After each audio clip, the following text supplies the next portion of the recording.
Newcastle United thrashed Tottenham Hotspur 6-1 in what was billed as a clash for a top 4 spot in the English Premier League. Now, with just a handful of games to go, have Newcastle United along with Manchester United sealed their spot in the Champions League for next season? That's what we're going to discuss in this live. Hello and welcome to WION Sports Extra. I am Nikhil Mathur and I'm joined by my colleagues Vidur Kathuria and Shibashish Nandi. So Tottenham conceded what? 5 goals in 21 minutes and they look directionless. So this game defines their season. What's your take? Absolutely, you used the correct word. Directionless. They had no plan. Whatever tactics they went for in the game, that backfired. Conceding 5 goals in 21 minutes. I don't remember any Premier League match when that has happened in the opening 21 minutes. Yeah. I remember Liverpool scoring four Against against Arsenal a few years back when Brendan Rodgers was there. But apart from that, I have not seen such a dramatic collapse in the first few minutes. And the sad thing for Tottenham is that if they had gotten 3 points, it would have been back on the top 4 race for them, which would have been a great achievement considering the season that has been for them. Conte sacked. They don't really know if their best player Harry Kane will be there after this summer. They haven't really shortlisted. They're in talks with a few managers, but I don't think they will be able to get a world-class manager. There's no Champions League football. Yeah.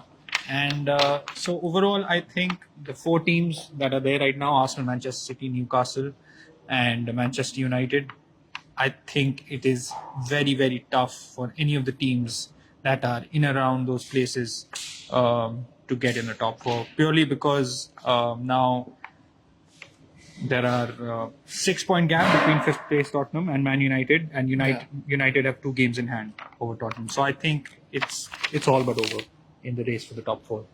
Among the teams that are not in the top 4, who do you think still have an outside chance? Or do you think it's, as Vidur said, it's done and dusted? Well, looking at the table, it has to be Brighton. They are 2 games short. I mean, they've played 2 games less than everyone. In fact, 3 games less than Tottenham. 3 games less than Tottenham. Yeah. A game less than United. So yeah, I mean, if there's a massive collapse at United, then I'll be really happy to see Brighton in the top 4. And they are going to play Nottingham Forest, then Wolves, and then again United. These 3 other games for Brighton. I think that's what I mean. Everything will have to go, a team like Brighton's way. And Newcastle and Manchester United will have to lose 2 or 3 of their games, and Brighton will have to win almost all their games for them to qualify.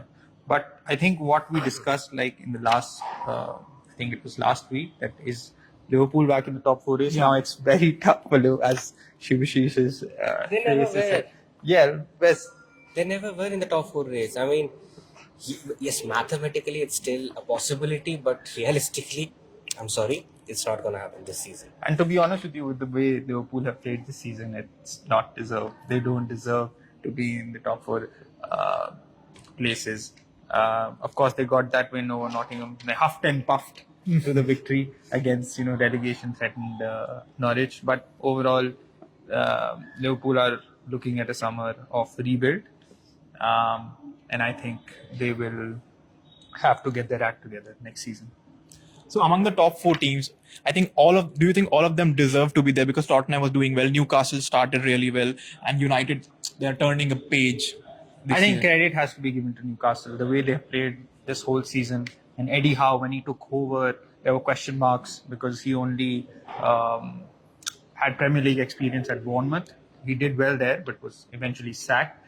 There were question marks whether he was the guy to take Newcastle to that next level, which he has shown that he is that man. And they have a very good team.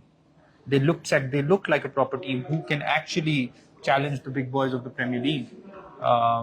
They've got a talented squad. They've got players like Joe Linton, Alexander Isak, who scored a couple of goals yesterday. They've got a good goalkeeper, a decent defense. So I think if they do return to the Champions League, it will be thoroughly deserved. And now the question is, because they have the money because they have the funding. Yeah. Saudi back. Which players can they get in the summer, and can they really push forward even more? So that is the question Actually, now we for actually Newcastle. have to mention that they didn't spend that much. Yeah, They have only smart signing. they only bought Isaac and Very two or smart three signings. other players. Yeah. So I mean, Eddie has done a fantastic job, and we have to mention Unai Emery as well. I mean, the way Aston he Villa, of transformed course. Aston Villa after Gerrard. I mean, Yeah. it's commendable.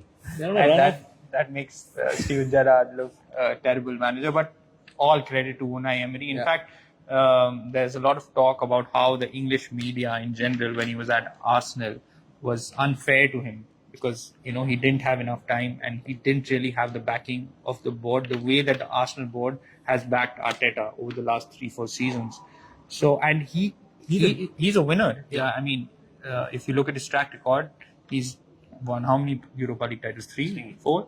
So, and he's credit to him. He's doing a fantastic job at Aston Villa because just the the difference that he has made is remarkable. And what next for Tottenham? We always have this question. They are managerless. They may not. Will Harry Kane stay? That remains the big question now. I mean, if Harry Kane wants to become the top scorer in the Premier League, he'll stick on with Tottenham. But if United offer him a contract, then it can be a possibility that he can stay in the Premier League. Yeah, that may happen, but will Tottenham sell their top star to United, who they somehow consider to be their competitor? Yeah, that's I a think- big question. I think he will push for a move this summer. He has to. like in the past. He has to. He did that a couple of seasons ago, decided to stay, but that's because he made the mistake of signing like a 6-year contract whenever he did. So that was a mistake for him personally. He has to move from Tottenham if he wants to fulfill his potential as a world-class striker, and if he wants to win trophies. That's the cold hard truth at the moment. He is one of the best strikers in the world, without a doubt. He has proven that over the years. But he doesn't have anything to show for it. He hasn't won any trophies. And then, as you see, like social media, the jokes, etc., on Harry Kane, that Harry Kane can't perform under pressure. He needs Well- to be in a team that is Yeah, constantly challenging and- for trophies. And all the big clubs in Europe will be after him yeah. because he's a proven goal scorer. So if he wants to win trophy, and he's not that young anymore. Yeah. And I would say the same thing for Son. Son is also not that young. He's also a world-class player who has the ability. Of course, he hasn't had the best of seasons. Last season, he was joint top scorer in the Premier League. So even he has to think. Although he did sign a long-term contract, Yeah, I think recently. recently. It was last year. But even he should think about his career because the club management at Tottenham, I'm talking about the board, they lack direction at the moment. So their top players have to think about their future. Yeah. So let's look at the table. So I think the top 4 is done and dusted. We still have top 2 and the relegation battle. That's the league is still open. Yeah, well, I think the relegation interesting. battle is very interesting. I think till these 5 teams, Leeds United, Leeds, Leicester, Everton, Nottingham Forest, and Southampton. These are the teams that could be relegated.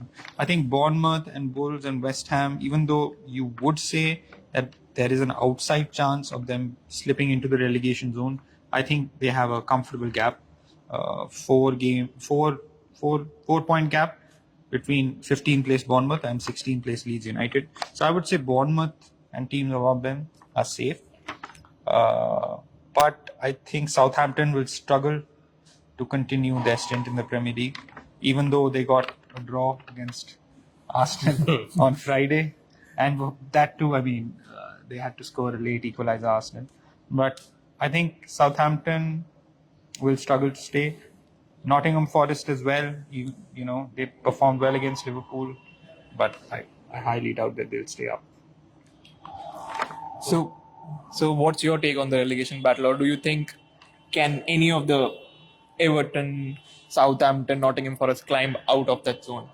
I personally want Everton to somehow escape this relegation battle, but considering how they're playing, I mean, they lost to Notts County in a closed door match. Yeah.